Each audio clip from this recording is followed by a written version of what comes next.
definitely proving that the ladies can get it done in this game. Yeah, it feels like if you play one, you play them all, right? Most of the Peach players from Smash 4 when Bayonetta came out just switched over to her. It feels like it's almost interchangeable, but we'll see if any of those characters come out. On the other side, Chag has Dark Pit and Inkling, and Palutena suffered a slight nerf. Actually, a series of them. So dash attack is a little bit laggier, if I'm not mistaken, and also the grab is a little bit shorter. So we'll see if any of those come into play here for Chag against Leaf Game 1. Let's go ahead and get it. Two heavy hitting characters, and it looks like it is Chag who draws blood first. Of course, still got to respect Nair on off stage, no matter what the percents are. That is certainly still one of the best moves in the business. Great auto reticle. Get off of me. Don't even think. Oh my God, look at the precision. Just jumping right over the explosive flame ever so gracefully in a Peach/Daisy fashion. See a little bit of back and forth here. Nobody really striking each other. I really like Leaf's control of movement. You saw it with the up airs and with the down airs there. Just seemed really in control with that turnip. Right now, Chag just kind of using blunt force to try to keep Leaf out of the air. Using that auto reticle. Slightly missed space, but it doesn't matter. Still able to land. Trying to create distance with a whole ton of projectiles, and Leaf having difficulty getting around them. Yeah, you know, Peach, Daisy, those are just two characters that you just don't want anywhere in your vicinity. And of course, Chag proving just that with that up smash. He touched my shield a little too much, and I will show you the light, my friend. But interestingly enough, rocking the Maximoff tag. So I don't know if is he Wanda Maximoff? Is he Pietro Max? He's one of the Maximoffs for sure. A lot of aerials here from Chag. A couple up airs, but nothing really landing. 93%. And you can see Chag is playing this, I think, correctly for his character. I mean, like you said, you don't want Peach or Daisy anywhere near you, and Chag is playing very defensively, honestly. Only really going in when he has an opportunity to, when Leaf is in the air. But you see, otherwise, he's kind of just chilling on the other side, relaxing, throwing out projectiles for free damage, throwing out back airs, which are relatively safe, in such a way that Leaf won't be able to react to and punish it. Finally landing that forward air, but nowhere near getting that stock unless he can pull out something big. Yeah, you know, Palutena is just one of those characters that demands respect. I mean, same could be said for Daisy as well. I think, you know, the method, you know, to how we go about it is much differently. I mean, again, just the conditioning, the spacing, you have to respect back air. Despite the nerf, you gotta respect dash attack, explosive flame. I mean, she just demands space. You know, she just is a character that you just can't get really handsy with, not the way you'd probably like to with somebody like Daisy. You're gonna have to kind of switch it up a bit. And I think, you know, if you're gonna rock a tag like Maximoff, you know, you definitely need to show me the vision if you get where I'm going, man. I need to see something and quick. 125 here. Yeah, Chag is just in complete control. Not overextending or forcing anything too big. You can see just... the play is defensive, but it's not turtling. You know what I mean? He's going off. He's trying to find his openings, create some openings, but for the most part, he realizes that the impetus is on Leaf to close this gap, and Leaf just does not look equipped to do it, at least not in game 1. No, yeah, this one is definitely starting to steamroll away from him here. Oh, that looked to almost be a back throw, but yes, there's the nair right into the up tilt. Very clean finish, very just clean match all around. Nothing out of the ordinary from Palutena or from Chag. I mean, this is just really, you know, strictly business for him. Leaf, on the other hand, gonna have to kind of hit the lab here and really dig deep and figure out what it is that he's gonna have to do to turn this around, because, you know, I didn't, you know, to basically get the job done like this with Palutena and not really have to overextend, really have to expend too much energy, I think that kind of says a lot. Yeah, no question. I think he was able to keep a lot of his sort of tricks up his sleeve for the second match and maybe for the third match, depending on the depending on how Leaf comes at him in the future. It looks like we might get a character swap or maybe just a stage swap. I'm not sure. We'll have to see what Leaf has up his sleeve, because yeah, I don't think Chag had to go crazy or anything like that on this.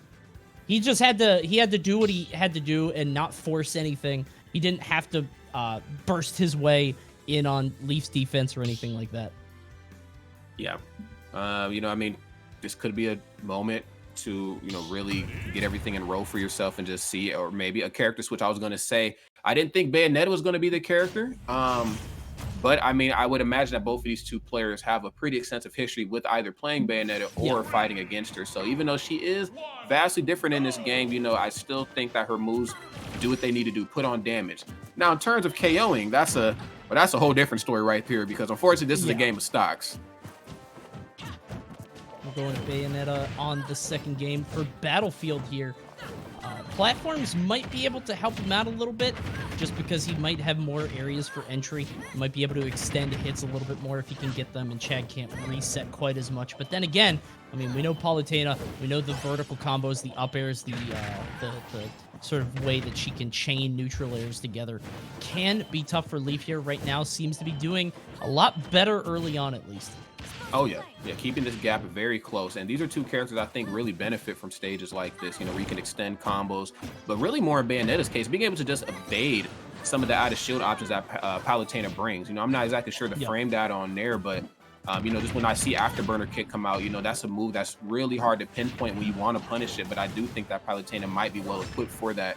And I think Leaf, of course, well aware of how the off-stage gameplay goes. The Wicked Weaves come out, but you go ahead and put your hair back up. You know what? Not making it back to the ledge.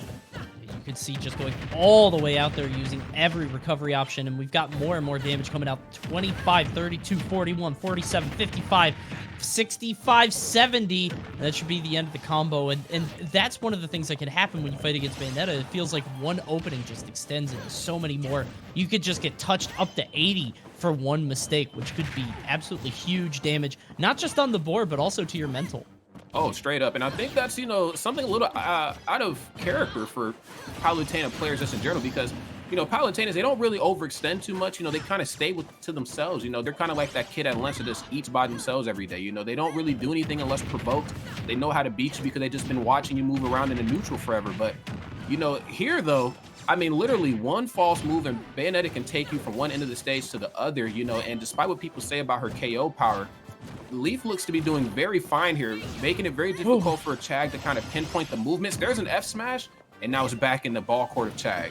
Yeah, that was so scary. That forward smash almost enough, but not quite enough to get the stock. We've got 150 here. The forward air, still not enough to KO. That's the biggest issue with Bayonetta for sure, is that getting that KO could just be a hassle. You've got the back air, and you've got smash attacks, I guess. Finally, that back air is going to land, and Leaf taking full control. And like we talked about before, really just one hit is all you need to extend it into almost a full stock. Uh-oh, that's a bit of a difference here, though, from Smash Forward Ultimate. Can't just sliding heel kick on my shield for free. It stops you in place. There's the down throw. No, eat it right there. Just being able to close that gap out with Afterburner Kick. A rare miss, too, on the back air from Chag at the ledge. Usually the Palutena players, pretty formidable with just applying pressure, or really, if not applying pressure, just keeping you in a bad spot. Yeah, it's an issue where if you fight against the Palutena, yeah, you're not really getting hit all the time, but you're always in a position to be hit. It just feels so uncomfortable being stuck there. And just, if you make any movement, they can react to it. But Leaf is sort of bursting through that right now, 80% to 76 roughly. And you could see, yeah, Chag is overextending a little bit. You saw that forward tilt there. You saw him trying to rush in a little bit too much, and Leaf could just wait for Chag to hit a button and then try to punish him on it. Okay. Gets the directional air dodge down back on to the platform. Being above Palutena, Coney, I know you talked about how dangerous it is, and we're certainly starting to see it come out. You know, Bayonetta, she might hit like a ton of bricks in certain areas, but she is not heavy at all. And if you get caught slipping, as you see here, there's the dash attack. And really looking just for something. I mean, I'm seeing more up airs, more nairs come out. It almost feels like he knows that Palutena, or excuse me, that he knows that a Bayonetta player is just going to jump. And when they do, he's there with the button ready. Yeah. That's an issue that you could see with a lot of sort of mid-level Bayonettas, is you could just get under them, and they're going to jump, or they're going to do that afterburner kick, just right into your shield, especially if they're going to ledge. A lot of them do the drop-off ledge into it, but Leaf is just so much more seasoned, has been playing the game for so much longer, is just at a higher level. You're not going to catch him with the same stuff. Leaf putting one on the board, it's now 1-1. So Chag maybe going to look into his bag for secondaries. Obviously, we saw Dark Pit and Inkling, but I don't know if either of those are really the play here, if I'm honest. Yeah, I'm not exactly sure either. I mean, I do like the Palutena just pick in general. I mean, I feel like Palutena covers so many matchups, and I do think that, you know, she can definitely stick it to Bayonetta, but the problem is that this could either just be like, I've become a little bit more familiar with the Daisy from the last game, and then Bayonetta is just playing at me at a very different speed, or maybe, you know, the Bayonetta is just maybe that was just Leaf's calling. I mean, who really knows right now? But I'm excited to see how this one's going to play off. And now I'm understanding why they're rocking the Maximoff tag, because he's playing a red witch.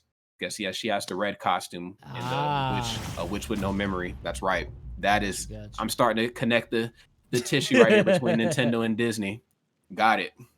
Could you imagine? Oh gosh.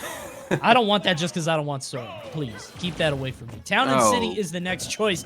Big, flat, open stage. This is exactly what Palutena wants, I think.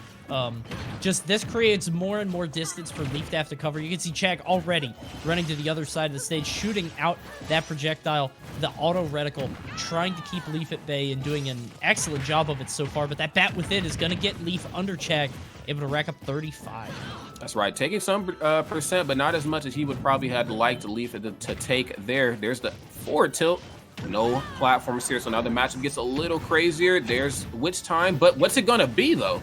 Okay, not much has to land with Nair, but yes, as we all know, well, maybe for some of us who forgot, the more stuff Bayonetta does in the air, the more landing lag she has when she comes on down. Yep. Yeah, she's just stuck there, just waiting to get hit, and you saw Leaf just like a sitting duck right next to Chag, who's going to take full advantage of that. Right now, Chag with the stock lead, and that's just really bad for Leaf because we've seen how Chag can play with a percent lead, let alone a stock lead. Just playing a little bit safer, playing a little bit more defensive is all he needs to do. Leaf able to get through it, though, with those back airs. Not quite enough to KO just yet, though. Needs to get a little creative in how he's going to get this stock on. That's right. I mean, Chag right now certainly milking the stock, and I love, this is the Palutena gameplay that I've like grown accustomed to. I almost said grown to love, but then I had to check myself because I definitely don't love it, but I have to respect it though. Because, you just see somebody as talented as Chag doing it for this long.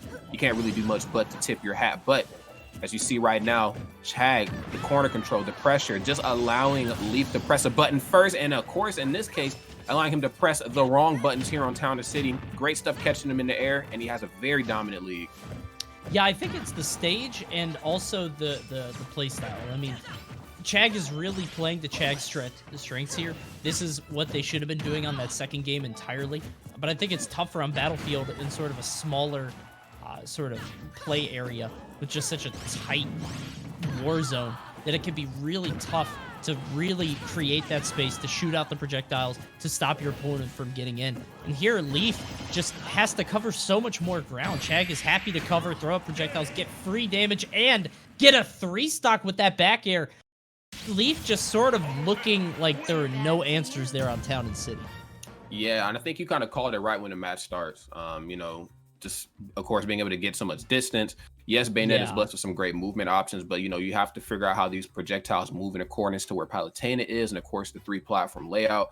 Bat within, afterburner kick. I mean, yes, it saves her from a lot, but if anybody's played Bayonetta, it only saves you for so much. Projectiles in Bayonetta are certainly her weakness, and it almost feels like it's the same story here in Smash. If you got a way to keep Bayonetta at bay, then you need to do it day in and day out. Great stuff right there from Chag. And I mean, what a way to send a message to a very definitive message, letting him know I can shut you down regardless of the character switch. All right. It's funny too, because this is sort of what we saw with the previous set too, right? Where it was Spargo against Reggie. Reggie didn't swap characters, but we saw Reggie strike back super strong in that second game and just really dominate Spargo. But then Spargo games 3 and 4 just came all the way back, and maybe we'll see that again here if Chag can keep up the momentum. We're out to the next game. It's small Battlefield for this one, which is sort of, I guess, meeting in the middle. Not quite as small and tight as Battlefield, but also not quite as large as something like Town and City or, PS2. It's a little bit smaller than all those, but right now you can see Chag off to a very strong start already.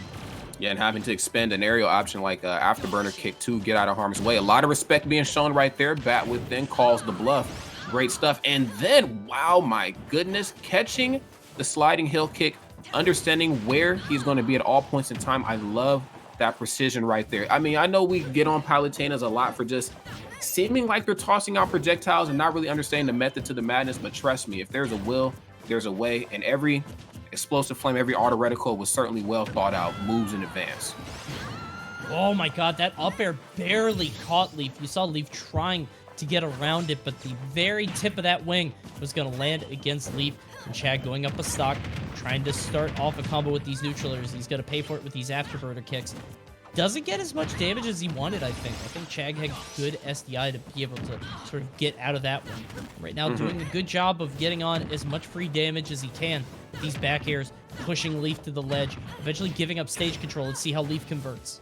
Yes, and I actually want to touch on something I seen there just a moment ago. I know Chag is comfortable in this matchup because using down tilt at the ledge right there. Oh, wow, great F smash. But using down tilt at the ledge right there, popping Leaf up, knowing that he's going to have to afterburner kick back because he doesn't want to have the result to go back to the ledge again is actually phenomenal gameplay, great situational awareness, and just knowing the ins and outs of each stage.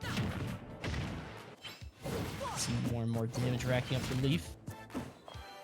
Gives up the ledge again. One thing that I've noticed is that they'll go so hard in trying to punish each other at the ledge that they'll give up the stage itself. So they'll have to grab the ledge, and I wonder if that's going to come back to bite one of them. It hasn't really been a considerable punish one way or another thus far, but it might be soon. Getting around them, getting that dash attack. Great pressure, knowing he's going to use the neutral get up at the ledge and try to cover themselves with up tilt. Now, up tilt doesn't have a back hitbox, so if you can roll behind it, that'd be a great opportunity for a back throw, which we haven't really seen much of here from Chag, probably just due to the great movement, but not enough movement in the world right there can save you from the shield in Palutena's hand. Great stuff right there from Chag. This thing is getting a little out of hand. Yeah, you can see 131. There's the neutral air. It's starting up again. Tried to get the back air, but was not quite lined up. He's going to wait for the afterburner. Yeah, didn't even wait for the heel slide there. Waited for the first hit and caught it before the second hit could come out. Very good reaction time on that. 139 here for Chag. Just so firmly in control. And knowing that as long as you avoid the back air and as long as you don't, just swing at a witch time, you're probably fine.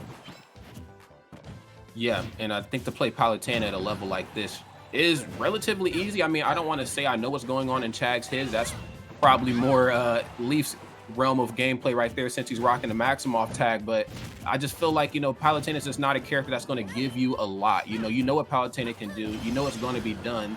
The name of the game is trying to make sure that she doesn't do it as much. And I just think, with being able to just really hold center stage, being able to space with down tilt properly, just being able to run up and do dash attack like that, and it demanding so much respect, you shouldn't really get caught in too many witch times. You can see, oh wow, the parry on the back air.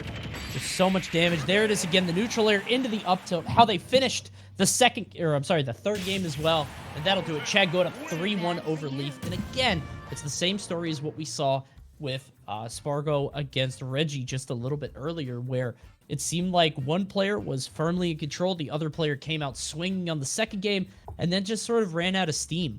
The Bayonetta was a novelty pick that worked out for one game, but wasn't quite enough to win anymore. Tough.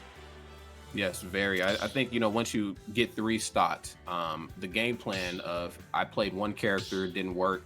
Now, boom, I played this new character that I'm a little bit more, new to the stream, probably old to me. I'm a little bit more comfortable with Bayonetta, at least from what it looked like. That worked. But then the third game was a 3 stock. And so, once you